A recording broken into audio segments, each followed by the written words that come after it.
समझदार लोग हो, नौकरी की तैयारी कर रहे हो, उसमें भी दो चार को तो लग ही रहा है कि अरे यार। आदत ये भी है कि उसको छोड़ने का मन ही। पहली विधि का नाम प्रत्यक्ष विधि है ना। प्रत्यक्ष विधि में फिर दो टुकड़े करेंगे।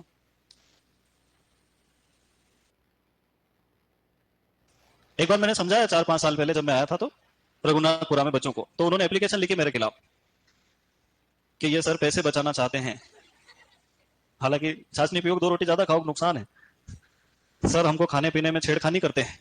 मैंने कहा बहुत बढ़िया। फिर मैंने समझाना बंद कर दिया। तुम तो बड़े समझदार लोग हो, नौकरी की तैयारी कर रहे हो, उसमें भी दो चार को तो लग ही रहा है कि अरे यार छाछ ही छुड़वा दोगे तो जिएंगे ही कैसे। तो नशे की एक प्रमुख आदत यह भी है कि उसको छोड़ने का मन ही। चलो, अब मृदा के आधार पर पहली विधि अपन पढ़ेंगे बेटा, भारात्मक विधि। कौन सी विधि पढ़ेंगे? भारात्मक विधि। इसको अंग्रेजी में कहते हैं ग्रेविमेट्रिक मेथड। क्या कहते हैं बेटा? अंग्रेजी में लिखूंगा हिंदी में लिखूं? सलाह तो दिए बिना तुम मानते ही नहीं हो। विधि का नाम क्या है? मतलब इसका कोई ना कोई लेना देना किससे है? भार से। तो जिस खेत में अपने को नमी का प्रतिशत ज्ञात करना, वहां से मृदा का एक नमूना लेंगे। क्या लेंगे बेटा? उस नमूने को हम कहेंगे ताजा नमूना या गीली मृदा। क्या कहेंगे बेटा? फिर उसको एक यंत्र में रखेंगे। उस यंत्र का नाम है हॉट एयर ओवन। हॉट मतलब गर्म, एयर मतलब हवा, ओवन मतलब ओवन। इस ओवन के अंदर तापमान मेंटेन रहता है 105 से लेकर 110 डिग्री सेल्सियस। इस ओवन के अंदर इस नमूने को 24 से 48 घंटे, 24 घंटे में कितने दिन होंगे? एक। 48 घंटे में कितने दिन होंगे? दो तक सुखाते हैं। अब बताओ ये मृदा का भार बढ़ जाएगा कि कम हो जाएगा? है? कम हो जाएगा। फिर वापस निकाल के भार तोल लेंगे। इसको हम कहेंगे सूखी मृदा। क्या कहेंगे बेटा? सूखी। फिर एक सूत्र में इसका मान रख देंगे, गीली मृदा माइनस सूखी मृदा बटे सूखी मृदा गुणा 100। हमको सीधे सीधे क्या पता चल जाएगा बेटा? मृदा में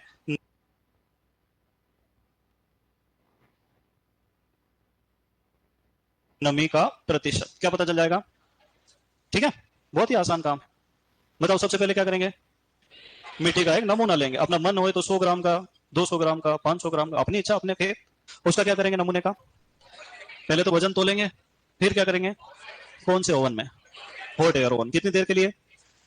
24 से 48 घंटे, 1 से 2 दिन के लिए। उस ओवन में तापमान कितना रहता है? फिर क्या करेंगे? वापस निकाल के उसका भार तोलेंगे। अच्छा, उसमें से क्या चले गया? पानी उड़ गया। अब उसका भार पहले से कम आएगा। अब बताओ सूत्र क्या था? गीली मृदा माइनस सूखी मृदा बटे सूखी मृदा गुणा 100। है ना? कई बार बच्चे सूत्र भूल जाते हैं, एग्जाम में तकलीफ आ जाती है। तो इसका एक दूसरा तरीका भी है। ज्यादा भार में से कम भार घटाना है और कम का ही भाग लगा 100 से गुणा कर देना। बड़ी संख्या में से छोटी संख्या को घटाना है और छोटी संख्या का ही और गुणा क्या कर देना है? 100। अब इससे आसान तो नहीं हो सकता है। चलो वेरी गुड। अगर उत्तर 50% से कम आता है, किससे कम आता है बेटा? तो तुरंत सिंचाई कर देना चाहिए। मतलब मृदा में नमी कितनी होने पर सिंचाई कर देना चाहिए? 50% से कम नमी होने पर तुरंत सिंचाई कर देना। अब देखो एक सवाल अपन लिखते हैं। मान लो आलिया भट्ट का खेत है, उसने मृदा का एक नमूना लिया 100 ग्राम। गीली मृदा का भार कितना हो गया बेटा? उसको हॉट एयर ओवन में सुखाने के बाद उसका भार आया 80 ग्राम। तो नमी का प्रतिशत होगा, अब तुम्हारा उत्तर तो 20 आना चाहिए। अब उस सूत्र में मान रखे करो, देखें जल्दी करो।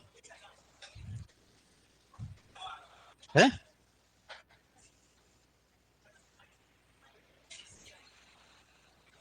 सूत्र भूल गए? चलो चलो, सवाल बाद में कर लेना। ये उतार लो पहले, मुझे पता है तुम लिखने के बाद ही लिखोगे वो सवाल। लिखो। बहुत बदमाश हो तुम सब।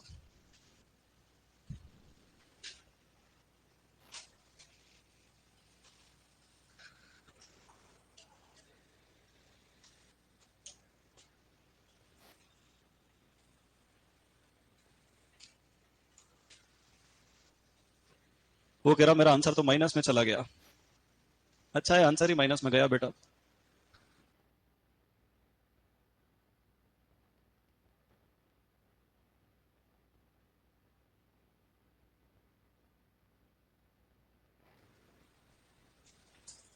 पर तुम बताओ 100 में से 80 बचा तो 20 आना चाहिए ना। है? चलो अपन देखते हैं। गीली मृदा माइनस सूखी मृदा बटे सूखी मृदा गुणा 100। तो एक काम करता हूं, 80 से 80 काट देता हूं। 100 गुणा 100 10,000%। नहीं, चलो छोड़ दे। फिर 100 से 100 काट देता हूं। 80 बटा 80 1%।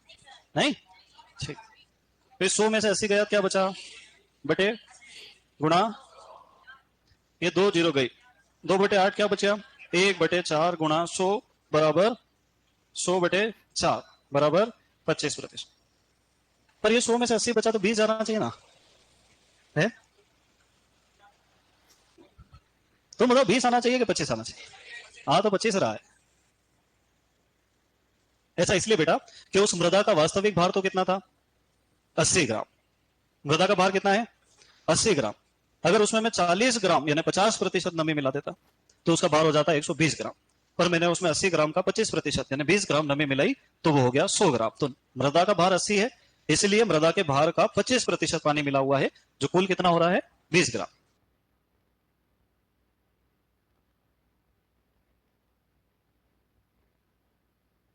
अस्सी का 25% निकालेंगे कितना आएगा? 20। ठीक है, तो 80 का 25% है। 100 का 25 नहीं, अभी भी नहीं आया। बोले पहले तो और भी थोड़ा बहुत आ रहा था, फिर से समझाता हूं। मृदा का भार कितना है बेटा? अरे बोलो रे, 100 ग्राम है पक्का। मृदा का भार तो 80 ग्राम है। सुखाने के बाद जो बचा वही मृदा थी, मृदा थोड़ी उड़ेगी कोई। कितना ग्राम है बेटा? 80 ग्राम है। मतलब ये 80 ग्राम की मृदा है। मैं इसके 2 भाग कर दूं तो इधर कितने प्रतिशत बचेगा? 50। और इधर कितने बचेगा? 50। इधर कितना आएगा? 40 ग्राम। इधर कितना आएगा? मैं इस 50 के भी 2 भाग कर देता हूं तो कितने हो जाएंगे? 25 और 25। कितने ग्राम? 80 का 25% कितना होता है? 20 ग्राम। तो इस 80 ग्राम का 25% पानी मिलाया कितना हो गया? 100। ठीक है, अभी भी नहीं आया? ठीक है, आगे चलते हैं। इसी विधि का दूसरा रूप है आयतनात्मक विधि। कौन सी विधि बेटा? आयतनात्मक विधि। तुमने मृदा विज्ञान थोड़ी पढ़ा अभी? उसका सूत्र सेम है, बताओ कौन सा सूत्र आएगा? इसको कहते हैं वॉल्यूमेट्रिक मेथड।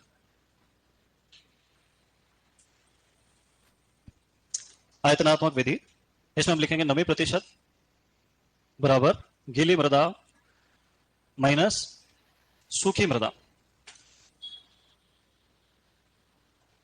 बटे सूखी मृदा गुणा 100। बोले फिर सर क्या अंतर है? इसमें मृदा के स्थूल घनत्व का गुणा कर देंगे।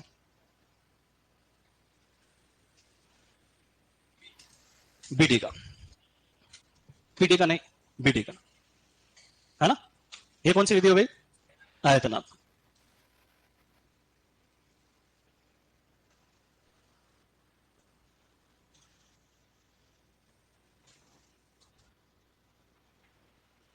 इसका सवाल करवाऊं क्या? चलो वही सवाल करते हैं वापस। तो गीली मृदा का भार कितना था? गीली मृदा 100 ग्राम, सूखी मृदा 80 ग्राम। एक चीज और चाहिए, क्या चाहिए? मान लो मृदा का स्थूल घनत्व 1.5 ग्राम पर सेंटीमीटर क्यूब है, तो बताओ मृदा में नमी का प्रतिशत क्या होगा? क्या करना है आपको? वो जो आंसर आया उसमें काय का गुणा करना है? 1.5 का। अरे आंसर तो लिया है ना यहाँ तक का, तो अब 1.5 का और गुणा कर देंगे। तो 25% में गुणा काय का करना? 1.5। 25 एक बार पूरा लिखेंगे तो हो जाएगा 25। 25 को एक बार आधा लिखेंगे तो हो जाएगा 12.5। दोनों को जोड़ेंगे तो हो जाएगा 37.5%। जब 1.5 का गुणा नहीं आए तो संख्या को पूरा जोड़ो, फिर उसको आधा फिर से जोड़ो। नहीं आया समझ में? बस इतना आसान है। आधे बच्चे तो जैसे ही कोई गिनती आती मैथ्स तो बेटा पहला यंत्र यूज होता है टेंशियोमीटर। कौन सा मीटर बेटा? इस टेंशियोमीटर का एक नाम है एरोमीटर। क्या नाम है? इरिगेशन मापने में इसका यूज होता है, इसलिए इसका क्या नाम रख दिया? एरोमीटर, है ना? तो जो टेंशियोमीटर है वही क्या है? एरोमीटर। प्रश्न आता है टेंशियोमीटर क्या नापता है? मृदा नमी पृष्ठ तनाव। क्या नापता है? मृदा नमी पृष्ठ तनाव, है ना? इसकी क्षमता कहां से कहां तक है? 0 से -0.85 बार। कहां तक नाप सकता है? 0 से -0.85 बार। ऐसा कहा जाता है कि रेतीली मृदाओं के लिए सर्वोत्तम है, पर चिकनी मृदाओं में ये ठीक से काम नहीं करता, ना ही लवणीय मृदाओं में काम करता है। तो चिकनी मृदा एवं लवणीय मृदा में अनुपयोगी।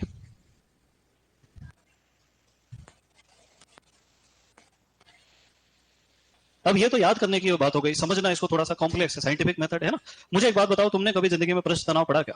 नहीं पढ़ा। क्यों नहीं पढ़ा? क्योंकि अपने यहाँ एग्रीकल्चर वालों को फिजिक्स नाम की कोई चीज पढ़ाई ही नहीं जाती है ना। जब किसी पदार्थ के 2 कण आपस में जुड़ते हैं, किसी भी पदार्थ के 2 कण आपस में जुड़ते हैं तो उनमें एक प्रकार का बल लगता है। क्या लगता है बेटा? उसको कहते हैं पृष्ठ तनाव। अगर आपको उस वस्तु के अंदर प्रवेश करना है तो उस पृष्ठ तनाव को तोड़ना पड़ेगा। जैसे मान लो तुमने कभी पानी में नहाए हो क्या? सच में? ठीक है। ऐसे गोताखोर यूं कूदेगा और यूं जाएगा सीधा, तो उसकी लगती है क्या?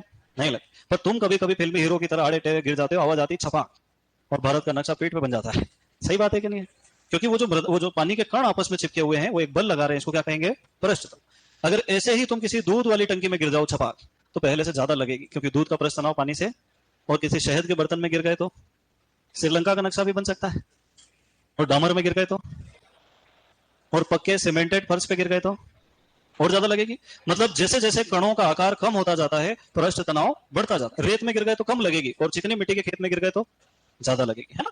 तो जब दो एक समान प्रकार के कण जुड़ते हैं तो सहसंजन बल लगता है। जब दो अलग अलग प्रकार के पदार्थ मिलते हैं तो असंजन बल लगता है। जैसे मृदा का एक कण मृदा के दूसरे कण से कौन से बल से जुड़ा रहता है? सहसंजन बल से।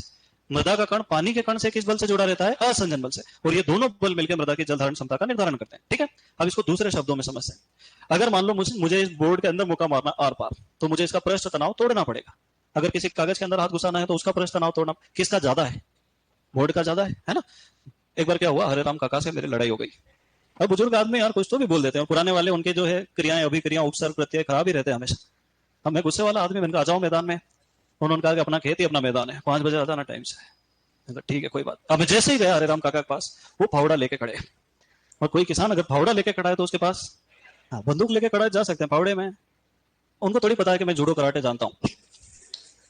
और साउथ की मूवी देखता हूँ, उसमें यूं अगर पांव घुमा दिया ना हीरो ने, बवंडर आ जाएगा तूफान।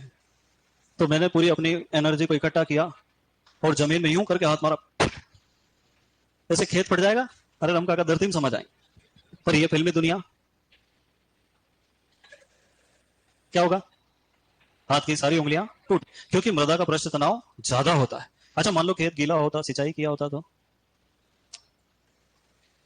जैसे जैसे मृदा में नमी की मात्रा बढ़ती है उसका पृष्ठ तनाव घटता जाता है।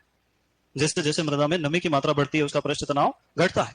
जैसे जैसे नमी कम हो जाएगी खेत फिर कड़क होने लगेगा, फिर हाथ मारने में थोड़ी दुर्घटना होने की संभावना बढ़ती जाएगी, है ना? बस यही सिद्धांत पे टेंसियोमीटर काम करता है ना? क्या लिखेंगे अपन?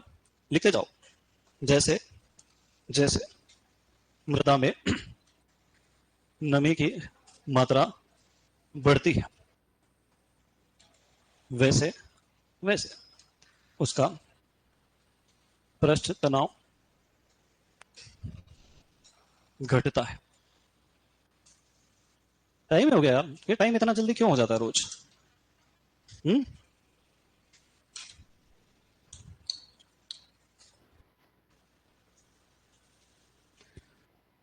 2-3 दिन में खत्म हो जाएगा चैप्टर, है ना? ज्यादा डरने की जरूरत। Very good. अप्रत्यक्ष विधि में दूसरी विधि कौन सी है? जिप्सम ब्लॉक विधि। अब प्रश्न ये आता है कि जिप्सम ब्लॉक जो है वो किस चीज का मापन करता है? तो ये विद्युत प्रतिरोध का मापन करता है। किसका मापन करेगा बेटा? विद्युत प्रतिरोध, है ना? टेंसियोमीटर किसका मापन करता है? मृदा पृष्ठ तनाव का। और जिप्सम ब्लॉक किसका मापन करेगा? विद्युत के प्रतिरोध का मापन करेगा। ठीक है। अच्छा मुझे एक बात बताओ कि मृदा में नमी बढ़ेगी तो विद्युत प्रतिरोध बढ़ेगा कि कम होगा? तुमको कुछ ही नहीं पता मैं किस बारे में बात कर रहा हूं। हाँ, विद्युत प्रतिरोध क्या होता है पहले बताओ। हाँ, नहीं बताना? ठीक। चालकता समझते हो? क्या समझते हो? कि एक जगह से दूसरी जगह तक अगर करंट पहुंच जाए तो उसको क्या कहेंगे? चालक। और अगर नहीं पहुंच पाए तो वो क्या हो गया? प्रतिरोध। जैसे हरे राम काका से कल अपनी लड़ाई हुई थी, पर मैं वादे का पक्का आदमी हूं, हाथ में पट्टा बंधा के फिर पहुंच गया। मैंने कहा अब आ जाओ मैदान में। जिप्सम ब्लॉक से, है ना? अब प्रश्न आता है कि जिप्सम ब्लॉक का प्रयोग कौन सी मृदाओं में अच्छा माना जाता है? कार्बनिक मृदाओं में ये अच्छा माना जाता है। कौन सी मृदाओं के लिए खराब है? लवणी में, क्योंकि नमक विद्युत का सुचालक होता है। खेत में पानी नहीं भी और अगर नमक पड़ा तो भी मछलियां तड़पेगी। अब प्रश्न आता है कि क्षेत्र क्षमता। क्षेत्र क्षमता का अर्थ समझते हो तुम लोग? सिंचाई से 2 से 3 दिन बाद की स्थिति। दूसरा आता है मुरझान बिंदु। मुरझान बिंदु का मतलब क्या होता है? जब पौधा मुरझाने लग जाता है, इसको क्या कहते हैं? मुरझान। तो क्षेत्र क्षमता पर पानी ज्यादा होने की वजह से प्रतिरोध कम होता है। कितना होता है? 400 से 600 ओम। ऐसा सुना तुमने कभी? है? 10वीं में पढ़ा था क्या? हाँ वेरी गुड। तो इसको अंग्रेजी में लिख रहा हूं मैं, बार बार मत पूछना क्या इकाई है प्रतिरोध को नापने। मुरझान बिंदु पे प्रतिरोध बढ़ जाएगा और कितना हो जाएगा? 50,000 से 75,000 ओम। कितना हो जाएगा? तो जैसे जैसे मृदा में नमी की मात्रा घटती जाती है मृदा का विद्युत प्रतिरोध बढ़ते जाता है। ठीक है, चलो लिखो। कुछ समझ में भी आया कि नहीं आया? बोले कहानी अच्छी सुना रहे 2-1 दिन से, बाकी सब ठीक है।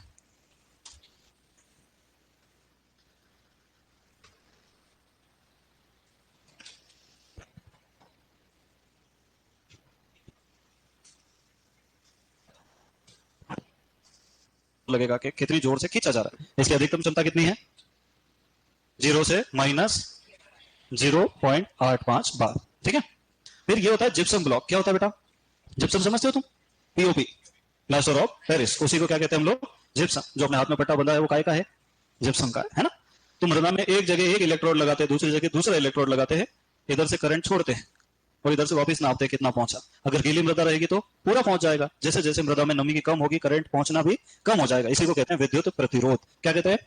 वह बल जो करंट को एक जगह से दूसरी जगह जाने पर रोकता है उसको क्या कहेंगे? विद्युत। उसको कैसे नापते हैं? Gypsum blocks. कुछ आया समझ में?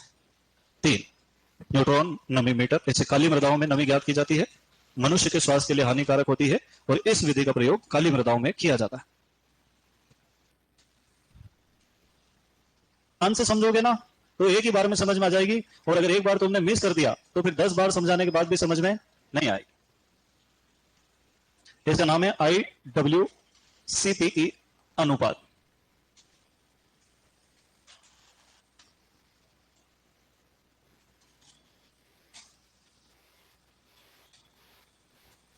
कौन से वैज्ञानिक ने विधि दी है ये? अच्छा मान लो कि तेरा नाम क्या है? ये राहुल। मान लो मैं 1 गिलास पानी पीता हूं, उतनी देर में राहुल 2 गिलास पानी पी जाता है। आज मैंने 3 गिलास पानी पिया तो राहुल ने कितना पिया होगा? पक्का?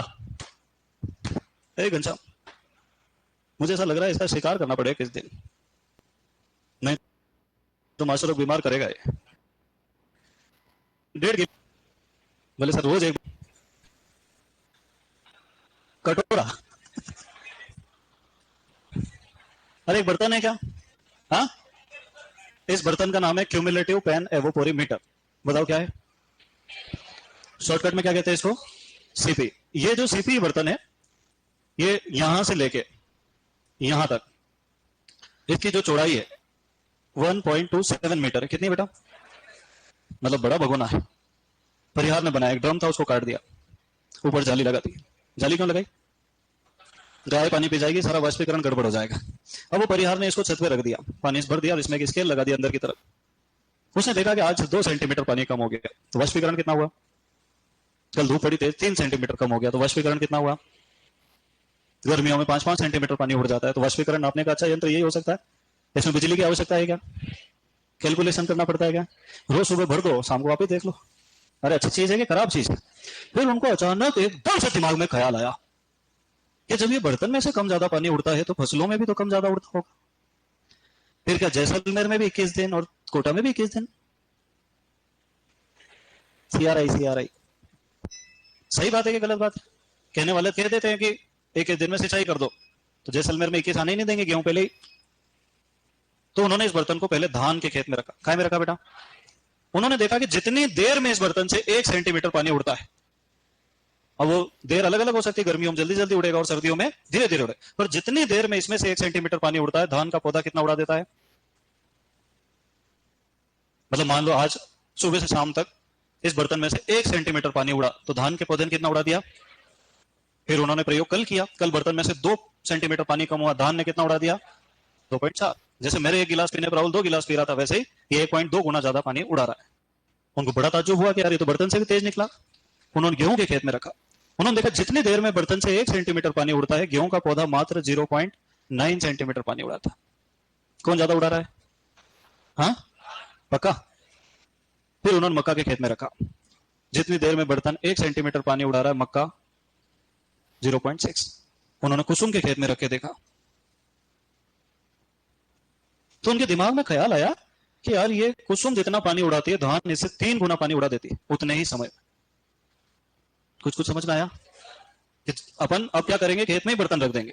गर्मी पड़ी खेत के ऊपर तो बर्तन पे भी पड़ेगी, बादल आए खेत के ऊपर तो बर्तन के ऊपर भी आ जाएंगे। सही है कि नहीं है? अगली बार अपन बर्तन में देख के बता सकते हैं कि अगर बर्तन में से 1 सेंटीमीटर पानी उड़ा तो धान ने कितना उड़ा दिया? बर्तन में से 5 उड़ा तो धान के खेत ने 6 उड़ा दिया। अरे 5 गुना करेंगे 1.2 में तो 6 आएगा ना। तो मैं धान के खेत में 6 सेंटीमीटर सिंचाई करूंगा और आराम से सोऊंगा। अगली सिंचाई कब तक नहीं करना है? जब तक बर्तन में से 5 सेंटीमीटर पानी उड़ नहीं जाए। तो अब की बार सिंचाई काय में देख के करना है? बर्तन में। क्योंकि सूरज की धूप तेज अगर खेत पे पड़ी तो बर्तन पे भी पड़ी, जल्दी जल्दी 2 ही पानी उड़ा रहे। अगर बादल छाए रहे तो दोनों पे ही छाए रहे, दोनों ने धीरे धीरे पानी उड़ाया। इसको कहते हैं बेस्ट साइंटिफिक मेथड। क्या कहते हैं? क्योंकि खेत में जाके बर्तन बता रहा है। मान लो 2 अलग अलग खेत है तो पानी एक जैसा उड़ेगा क्या? नहीं, कम ज्यादा उड़ेगा। तो वो बर्तन भी कम ज्यादा उड़ाएंगे। तो इसको उन्होंने नाम दिया IWCP अनुपात। IW का मतलब तो क्या हो गया बेटा? सिंचाई जल। क्या हो गया? सिंचाई जल। और CP का मतलब क्या? CP से जल का वाष्पीकरण। CP क्या है? ये एक बर्तन है। बर्तन क्या है बेटा? इसका पूरा नाम लिख देता हूं मैं, क्यूमुलेटिव पेन। पेन मतलब बर्तन ही होता है। एवोपोरीमीटर। एवोपोरीमीटर क्या नापता है? वाष्पीकरण। लाइसीमीटर भी क्या नापता है? वाष्पीकरण। बस। तो धान का कितना आएगा बेटा? सबसे ज्यादा 1.2। कोई आपसे पूछे ना कि सर्वाधिक IWCP अनुपात किसका है? धान का। जैसे मान लो मैंने धान के खेत में 12 सेंटीमीटर सिंचाई कर दी। कितनी कर दी बेटा? है ना? और मैंने देखा कि 5 दिन में धान के खेत से पूरा 12 सेंटीमीटर पानी उड़ गया। अब मेरा दिमाग किसकी तरफ जाएगा? बर्तन की तरफ। मैंने बर्तन में जाके देखा तो 12 नहीं उड़ा था, केवल कितना उड़ा था? फिर मैंने धान के खेत में 4 सेंटीमीटर सिंचाई करी। क्या ज्यादा कर दूं? कितनी करूं बताओ? 6 सेंटीमीटर करूं। फिर मैंने इंतजार किया पूरे पानी उड़ने का। जब पूरा पानी उड़ गया, मैंने बर्तन में जाके देखा तो वहां से 5 सेंटीमीटर पानी उड़ा था। हर बार क्या आएगा? उन्होंने अलग अलग प्रयोग किए, 3 साल तक यही काम किया और कुछ किया ही नहीं। फिर उन्होंने देख लिया कि जितनी देर बर्तन में से 1 सेंटीमीटर पानी उड़ेगा, धान 1.2 उड़ा देगा। इसलिए उन्होंने धान का IWCP अनुपात क्या बताया? 1.2। फिर गेहूं का कितना बताया? 0.9। फिर मक्का का 0.6। वैसे तो लिखने वाले तो 15-20 फसलें लिख देते, पर जो आएगा वही पढ़ना। आपने ज्यादा दिमाग को खींचना नहीं है। कुसुम। तो अधिकतम किसका है और न्यूनतम किसका है? बस इतना ही याद रखना है, लिख लो।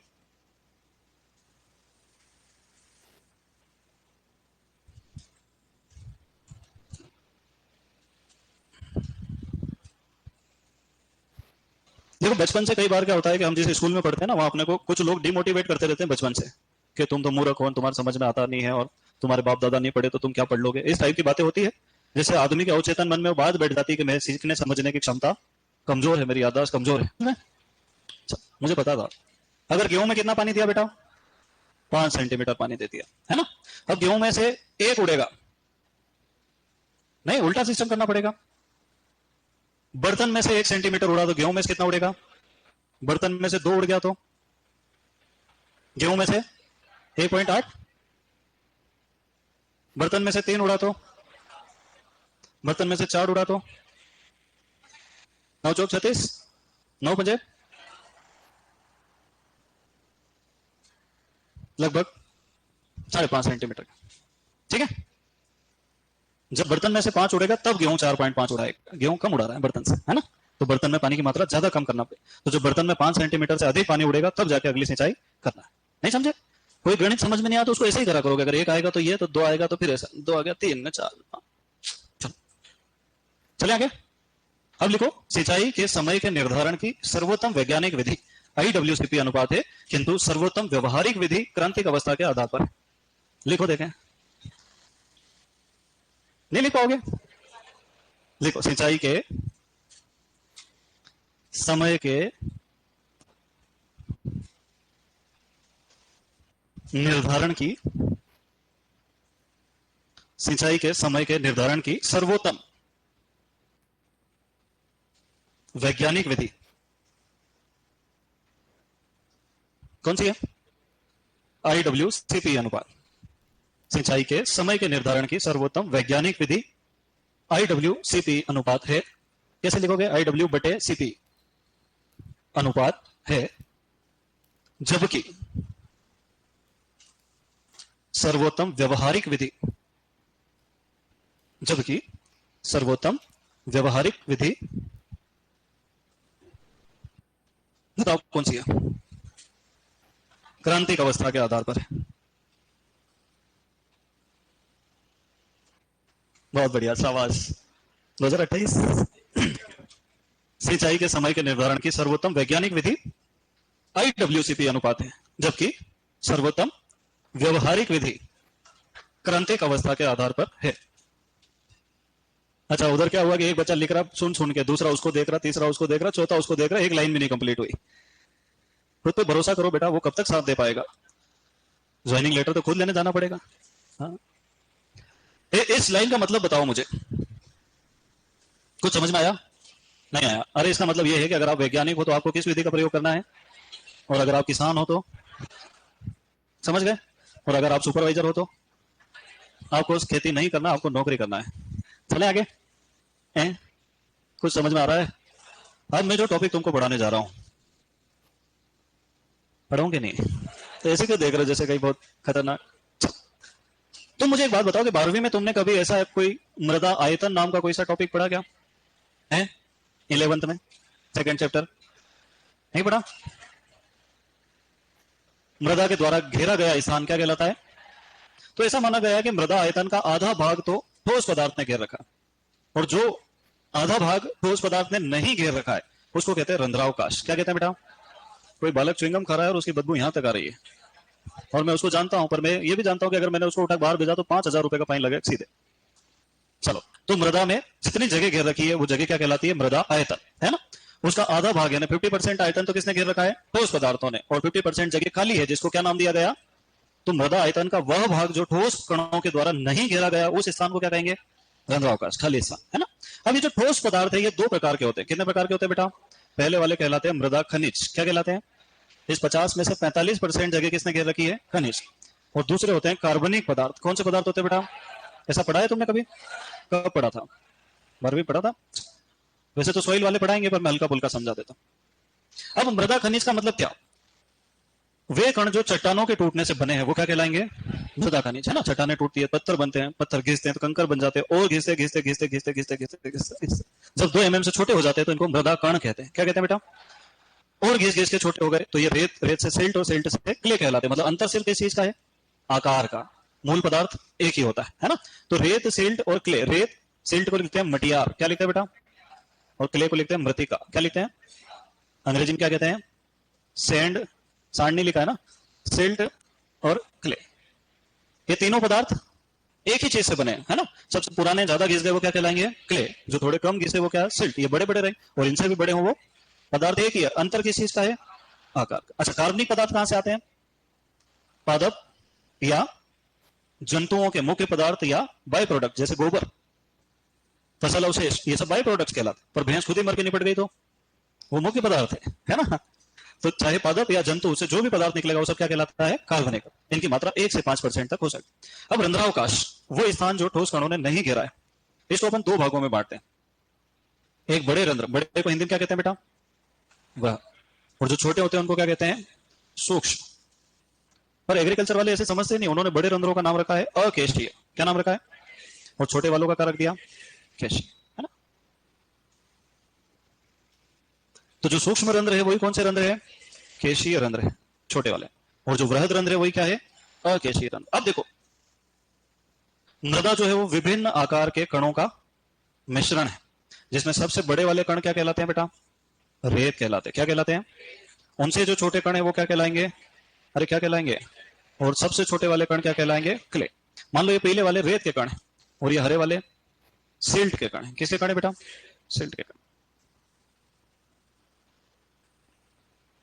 और क्या बच गया? क्ले बच गया क्या? पिंक वाला क्ले बहुत ही छोटे होते हैं, 0.002 mm से भी छोटे होते हैं। तो इनकी संख्या भले ज्यादा हो, मात्रा आयतन में कम होती है।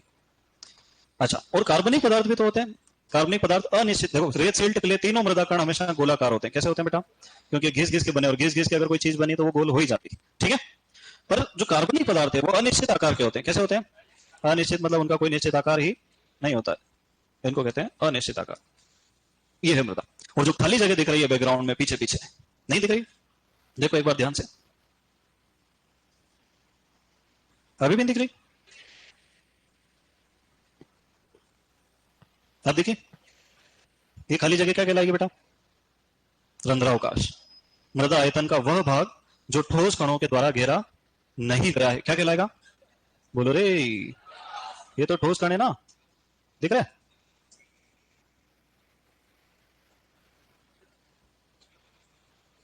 और जो सफेद जगह दिख रही है वो क्या है?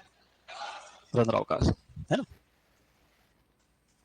बहुत सारा रंध्रावकाश अभी भी बाकी है अपने पास, जैसे ये बाकी रह गया, ठीक है? अब ये रंध्र दो प्रकार के होते हैं। एक वो रंध्र है जिसको फिजिक्स की लैंग्वेज में कैपिलरी कहा जाता है, केशीय रंध्र। क्या कहा जाता है बेटा?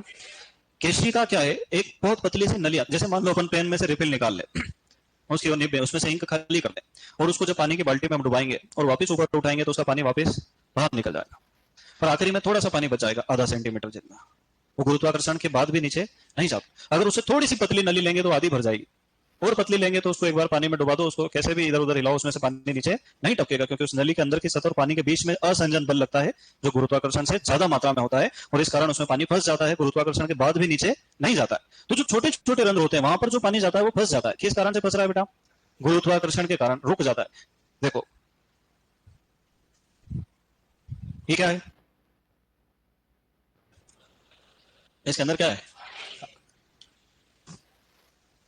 बस और क्या। अच्छा मेरे हाथ में क्या है? पक्का है भी सही कि नहीं है? हैं? बताओ।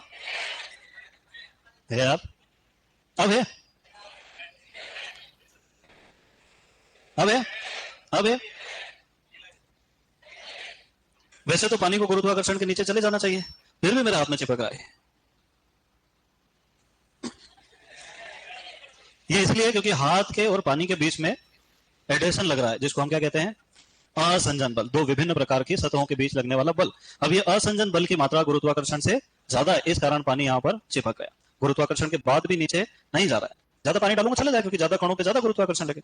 मेरे हाथ की सतह जितनी बड़ी होगी उतना ज्यादा पानी ये रोक सकता है। तो वैसे ही मृदा के कण और जल के बीच में अगर एडेशन बल ज्यादा है तो ज्यादा पानी तो निकल जाएगा, पर जितना बल है उतना पानी रुक जाएगा। तो ये छोटे छोटे सूक्ष्म रंध्रों में फंसा हुआ पानी कहलाता है केशीय जल। क्या कहलाता है बेटा? केशीय जल हमेशा छोटे रंध्रों में पाया जाता है, सूक्ष्म रंध्रों में पाया जाता है। बोले सर फिर बड़े रंध्रों में क्यों नहीं पाया जाता? क्योंकि अपन जब जब भी सिंचाई करते हैं क्या करते हैं, तो पानी अगर छोटे रंध्र में पहुंच गया तो वो तो फंस गया बेचारा, फिर रंध्र पूरा भर गया। पर अगर वो कहीं बड़े रंध्रों के संपर्क में आ गया तो सीधे कहां चले जाएगा? इसको कहते हैं गुरुत्वीय जल, जो बड़े बड़े रंध्रों से गुरुत्वाकर्षण के कारण नीचे चला जाता है। कहां चला जाता है? केशीय जल तो रुक गया और गुरुत्वीय जल चला गया। फिर ये जो मृदा के कण होते हैं, मान लो किसी इंडिविजुअल सॉइल पार्टिकल की हम लोग बात करते हैं, जैसे ये एक अपने पास क्या है? मृदा का कण है। अब मृदा और धूल में क्या अंतर है? मृदा के कणों में आवेश होता है, चार्ज होता है, वो आपस में मजबूती से जुड़ जाते हैं, है ना? धूल के कण आवेशित नहीं होते। तो अगर मैं धूल को एक ऐसे मुट्ठी में उठाऊं और ऐसे फूंक मारूं, क्या होगा? उड़ जाएगी, क्योंकि उसको रोकने वाला कोई भी। खेत की मिट्टी उठाऊं और फूंक मारूं, उसमें से धूल उड़ जाएगी, मिट्टी नहीं जाएगी। क्यों नहीं जाएगी? क्योंकि वो एक दूसरे से जुड़े हुए। तो जब भी किसी मृदा कण को अपने जीवन में पहली बार पानी मिलता है, वो अपने ऊपर उस पानी को अधिशोषित कर लेता है। क्या कर लेता है? अवशोषण समझते हो? अधिशोषण समझते हो? कंफ्यूज हो गए? एक प्लास्टिक की बॉल नाली में गिर गई, अपन उसको उठा के लाए, वो गीली हो रही है, इसको कहेंगे अधिशोषण। क्या कहेंगे बेटा? क्या कहेंगे? और एक स्पंज नाली में गिर गया, अपन उसको उठा के लाए, अब क्या हो गया? अवशोषण। अपन जब क्रीम लगाते हैं तो अंदर चली जाती है स्किन में, अवशोषण हो जाता है। पर जब अपन पाउडर लगाते हैं तो ऊपरी सतह पर चिपक जाना क्या है? अधिशोषण। अंदर घुस जाना क्या है? Very good. तो इसने मृदा के कण ने इस पानी का क्या कर लिया बेटा? अधिशोषण कर लिया, अपने ऊपर लेमिनेशन की तरह पानी को चिपका। 4 से 5 मिली माइक्रोन की 15 से 20 परत चिपका लेगा, पर यह द्रव अवस्था नहीं है, ये आणविक अवस्था है। इसको हम कहते हैं आर्द्रता ग्राही जल। क्या कहते हैं बेटा?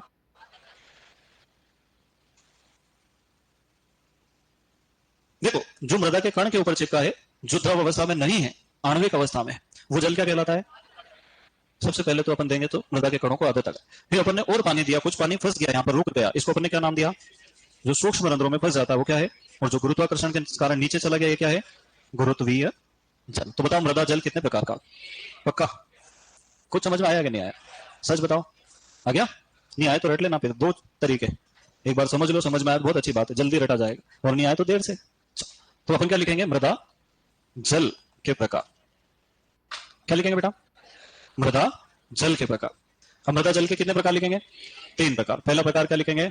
आर्द्रता ग्राही जल। क्या लिखेंगे बेटा? आर्द्रता ग्राही जल। दूसरा कौन सा लिखेंगे? केशीय जल। और तीसरा कौन सा लिखेंगे? गुरुत्वीय जल। अच्छा मुझे एक बात बताओ, है ना, ये पानी मुझे केशीय जल खींचना है जमीन में से वापस, तो मुझे किसी प्रकार का दबाव उत्पन्न करना पड़ेगा, खिंचाव लगाना पड़ेगा, बल लगाना पड़ेगा। अब उस बल को या तो अपन बार में नाप लेते हैं, काय में नाप लेते हैं बेटा? और बार हमेशा ऋणात्मक होता है, माइनस माइनस माइनस, मतलब जितना माइनस उतना बड़ा। अगर पानी जमीन की सतह पर बह रहा है, क्या कर रहा है बेटा? तो ये हो गया जीरो पोटेंशियल। क्या हो गया? जमीन की सतह पर पानी है तो पोटेंशियल कितना है? अगर पानी यहां से उठाना है, मान लो 1 पोटेंशियल, यहां से उठाना है, यहां से उठाना, यहां से उठाना, यहां से उठाना, पर अगर बार में लिखेंगे तो क्या लगाना पड़ेगा? तो यहाँ -1/3, यहाँ -15, यहाँ -31, यहाँ -10,000।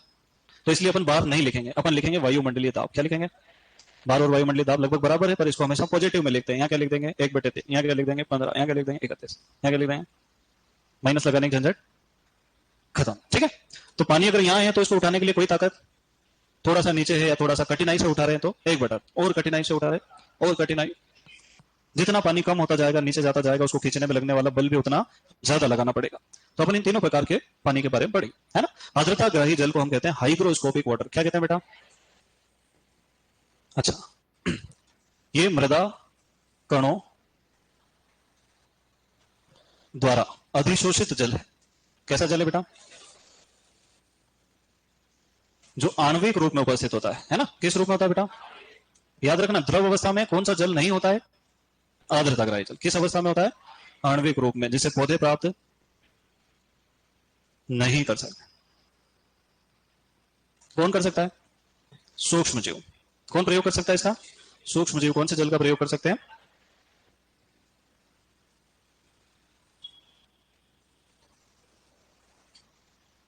ठीक है। दूसरा क्या लिखा बेटा? केशीय जल को इंग्लिश में कहते हैं कैपिलरी वाटर। क्या कहते हैं? Capillary water. ये कौन से रंध्रों में होता है? सूक्ष्म। सूक्ष्म रंध्रों को अपन ने क्या कहा? केशीय रंध्रों में उपस्थित होता है।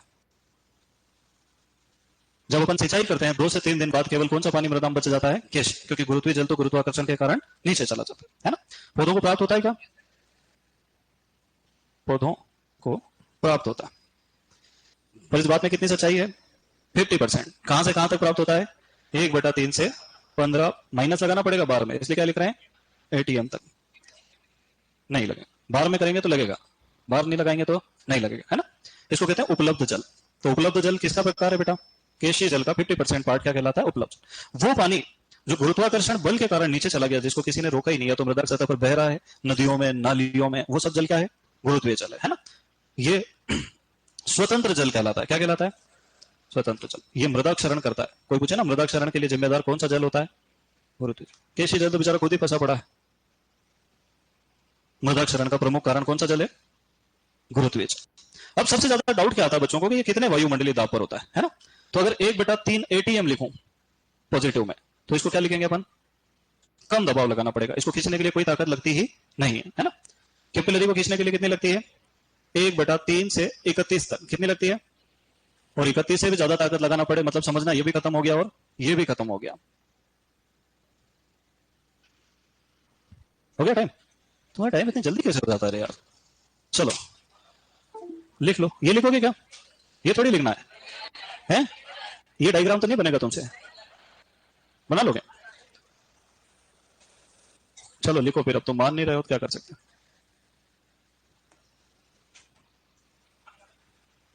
मैं सेव कर दूं इसको? एग्रीकल्चर सुपरवाइजर 6 और तारीख की आज